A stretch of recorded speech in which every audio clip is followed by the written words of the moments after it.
शुरुआत में हमें एमो नाम की लड़की को दिखाया जाता है, जो कि सुबह सुबह तैयार होकर अपने बॉयफ्रेंड से मिलने जाती है, क्योंकि वो अपने बॉयफ्रेंड से बहुत ही प्यार करती है। उसके बॉयफ्रेंड का नाम जॉन होता है। जॉन एमो से कुछ ऐसा कहता है जिसे सुनकर एमो उससे कहती है कि मुझे बहुत ही ज्यादा डर लग रहा है, जिस पर जॉन उससे कहता है इसमें डरने की क्या बात है, सिर्फ 15 दिनों की तो बात है। दरअसल एमो अपने बॉयफ्रेंड से बहुत ही ज्यादा प्यार करती है। वो उसके लिए किसी भी हद तक जाने के लिए तैयार थी, क्योंकि जॉन को थोड़े पैसों की जरूरत होती है। इस वजह से वो अपनी गर्लफ्रेंड एमो से कहता है कि तुम्हें सिर्फ कुछ दिनों के लिए डांस क्लब में काम करना होगा, उसके बाद हम दोनों शादी कर लेंगे। ये बोलकर जॉन वहाँ से चला जाता है। फिर एमो बहुत कुछ सोचने के बाद इस काम को करने के लिए राजी हो जाती है। अगले दिन वो एक ब्रोथल में जाती है, जहाँ जाकर एमो ब्रोथल की मालकिन लैला से मिलती है। लैला उसे ऊपर से लेकर नीचे तक बड़े ध्यान से देखती है और बोलती है कि जितना तुम्हारे बारे में बताया गया था तुम उससे भी कई गुना सुंदर हो। एमो लैला से कहती है कि मुझे ब्रोथल के बारे में ज्यादा कुछ नहीं पता। इस वजह से एमो थोड़ी नर्वस थी। अगर आप भी ब्रोथल का मतलब नहीं जानते तो मैं आपको बता दूं कि ब्रोथल एक ऐसी जगह होती है जहाँ कई सारी खूबसूरत लड़कियाँ धंधा करती हैं और पैसे लेकर टपाटप करती हैं। उसके बाद लैला एमो से कहती है कि ब्रोथल का एक दिन का एक्सपीरियंस बाहर के 10 सालों के बराबर होता है, तुम धीरे धीरे सब कुछ सीख जाओगी। उसके बाद लैला एमो को उसका कमरा दिखाती है और लैला उसे कहती है यहाँ पर तुम्हें प्राइवेट रूम भी मिल जाएगा और साथ ही क्लाइंट भी मिलेंगे, बदले में तुम्हें सिर्फ अपनी कमाई का 50% हमें देना होगा। उसके बाद में लैला एमो को ब्रोथल की बाकी लड़कियों से मिलवाती है और साथ ही कहती है कि तुम्हें अपने कस्टमर का ख्याल रखने के लिए अपनी फिगर को मेंटेन रखना होगा। उसके बाद में एमो को एक डॉक्टर के पास ले जाया जाता है, तो डॉक्टर एमो से उसके सारे कपड़े उतारने को कहता है और जब डॉक्टर एमो की बॉडी का चेकअप कर रहा होता है तो वो एमो को समझाने की कोशिश करता है कि तुम ये काम क्यों कर रही हो। तो एमो उनसे कहती है कि ये सब मैं अपने बॉयफ्रेंड के लिए कर रही हूँ और ये सिर्फ मैं 15 दिन के लिए करूँगी। इसके बाद मैं और मेरा बॉयफ्रेंड शादी कर लेंगे और अच्छी लाइफ जिएंगे। अगले दिन लैला एमो को पेपरिका नाम से सबसे मिलवाती है, जिसका मतलब होता है लाल तीखी मिर्च, क्योंकि पेपरिका सुंदर तो थी, उसके साथ उसकी जुबान भी तेज थी। पेपरिका के ब्रोथल में आते ही उसे पहला क्लाइंट मिल जाता है, जिससे लैला बहुत ही ज्यादा खुश हो जाती है। पेपरिका अपने क्लाइंट को सर्विस दे रही होती है, लेकिन बीच में रुक जाती है। इस बात से लैला को बहुत ही ज्यादा गुस्सा आता है और वो पेपरिका को आखिरी वार्निंग देती है और पेपरिका से कहती है कि आगे से तुमने अगर ऐसा किया तो मुझसे बुरा कोई नहीं होगा। उसके बाद पेपरिका अब धीरे धीरे खुश रहने लग जाती है, क्योंकि ब्रोथल में जो भी क्लाइंट आता था वो पेपरिका को ही पसंद करता था।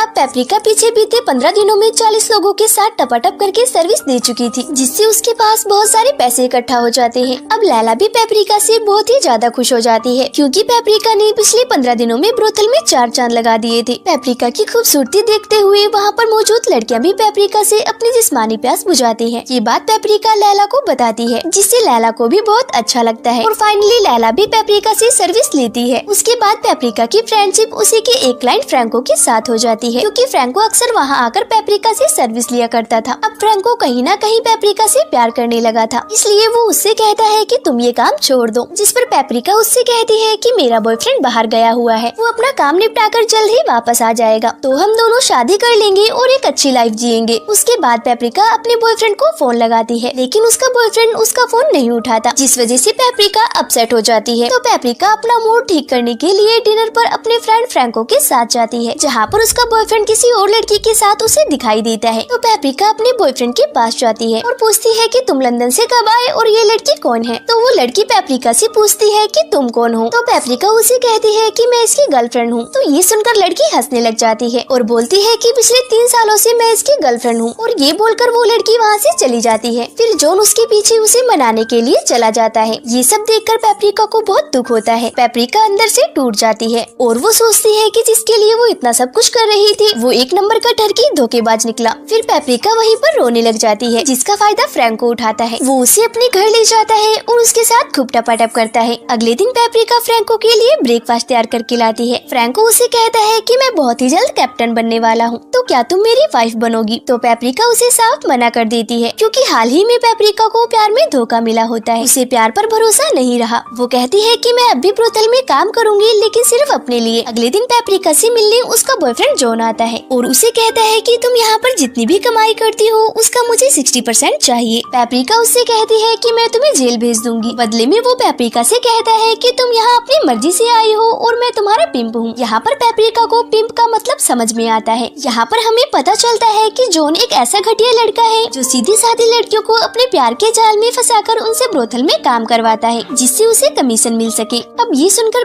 पेपरिका बहुत ही ज्यादा घबरा जाती है और वो लैला से उसकी मदद करने को कहती है, जिस पर लैला उसकी मदद करने को राजी हो जाती है। अगले दिन एक लड़की का पिंप उसे बहुत ही ज्यादा मारता है क्योंकि उस लड़की ने अपने पिंप को कमीशन नहीं दिया था। ये देखकर पेपरिका बहुत ही ज्यादा डर जाती है और वो डिसाइड करती है कि वो इस ब्रोथल को छोड़कर चली जाएगी और कहीं जाकर एक अच्छी सी जॉब कर लेगी। अगले दिन पेपरिका वहाँ से निकल जाती है, लेकिन रास्ते में पेपरिका को उसी लड़की का पिंप दिखाई देता है जिसने उस लड़की को मारा था। वो लड़का पेपरिका को पहचान लेता है और ट्रेन में ही उसके साथ जबरदस्ती करता है। अगले सीन में हम पेपरिका को उसी लड़की के साथ उसके बेड पर देखते हैं। लड़का पेपरिका से कहता है कि मैं तुम्हें एक अच्छी एक्ट्रेस की जॉब दिलवा दूंगा, लेकिन पेपरिका साफ मना कर देती है क्योंकि उसे अब किसी पर भरोसा नहीं है। उसके बाद पेपरिका जॉब के लिए एक बार क्लब में जाती है, लेकिन उस क्लब का ओनर पेपरिका को गलत तरीके से ट्रीट करता है और उसे रिजेक्ट कर देता है क्योंकि उसी लड़की के पिंप ने पेपरिका को जॉब देने से मना करवा दिया था, क्योंकि वो लड़का कहीं न कहीं पेपरिका से कमीशन कमाना चाहता था। अब पेपरिका के पास कोई ऑप्शन नहीं बचा था, इसलिए पेपरिका उस पिंप के कहने पर एक नए ब्रोथल में काम करने लग जाती है और उसके जाल में फंस जाती है। अब पेपरिका बहुत ही बड़ी सिटी में थी, इस वजह से वहाँ पर बहुत ही अमीर क्लाइंट आ रहे थे, जिससे पेपरिका पुराने ब्रोथल से 4 गुना ज्यादा पैसे कमा रही थी। अब पेपरिका बहुत ही ज्यादा खुश थी, लेकिन एक दिन अचानक वहीं पर काम करने वाली एक लड़की की मौत हो जाती है, जिसे देखकर पेपरिका बहुत ही ज्यादा डर जाती है क्योंकि उसे लगने लगा कि ब्रोथल में काम करते करते एक दिन उसके साथ भी ऐसा ही होगा। फिर एक बूढ़ा क्लाइंट पेपरिका को समझाता है और कहता है कि तुम्हारे साथ ऐसा कुछ नहीं होगा। फिर एक दिन पेपरिका को फ्रैंको दिखाई देता है, जिसे देखकर पेपरिका बहुत खुश हो जाती है और वो दोनों खोपचे में जाकर खूब टपाटप करते हैं। उसी बीच फ्रैंको पेपरिका से कहता है कि मुझे कुछ पैसों की जरूरत है क्योंकि मुझे एक बोट लेनी है, तो पेपरिका उसे कुछ पैसे दे देती है, जिसके बाद फ्रैंको पेपरिका से कहता है कि मैं ये पैसे तुम्हें जल्द से जल्द लौटा दूंगा, उसके बाद हम दोनों शादी कर लेंगे। अगले दिन पेपरिका जिस ब्रोथल में काम करती है वहाँ पर पुलिस की रेड पड़ जाती है, जिससे ब्रोथल बैन हो जाता है। पेपरिका के पास फिर से कोई ऑप्शन नहीं होता, तो वो किसी दूसरी जगह पर जाकर ब्रोथल में काम करने लग जाती है, लेकिन पेपरिका के मन में डर था कि धीरे धीरे सारे ब्रोथल बंद हो जाएंगे। अगले दिन पेपरिका को पता चलता है कि फ्रैंको की बोट पुलिस ने पकड़ ली है, जिसकी वजह से पेपरिका बहुत ही ज्यादा अपसेट हो जाती है। अगले दिन उस ब्रोथल में एक बहुत ही बड़ा गवर्नमेंट ऑफिसर आता है, जो कि अपने बेटों को बर्थडे गिफ्ट पर ब्रोथल लेकर आता है, क्योंकि उसे भी पता होता है कि एक न एक दिन सारे ब्रोथल बंद हो जाएंगे। वहाँ पर बहुत सारी लड़कियाँ होती हैं, लेकिन ऑफिसर के बेटे को पेपरिका पसंद आती है। कुछ दिनों बाद उसी ऑफिसर का बर्थडे होता है, तो अपनी खुशी के लिए वो पेपरिका को बुलाता है और दोनों इंटीमेट होते हैं। पेपरिका के साथ टपाटप करके उस ऑफिसर को बहुत ही ज्यादा मजा आता है, तो वो ऑफिसर सबके सामने पेपरिका को अपनी वाइफ बनाने का ऐलान करता है। शादी के कुछ दिनों के बाद उस ऑफिसर की डेथ हो जाती है, क्योंकि वो पेपरिका की खुदाई कुछ ज्यादा ही करने लगा था। उसके बाद पेपरिका उसकी आधी प्रॉपर्टी की मालकिन बन जाती है और वो फ्रैंको को एक नई बोट खरीद कर देती है। अब फ्रैंको और पेपरिका दोनों एक साथ रहने लग जाते हैं और टपाटप के खूब मजे लेते हैं और इसी सीन के साथ मूवी का एंड हो जाता है।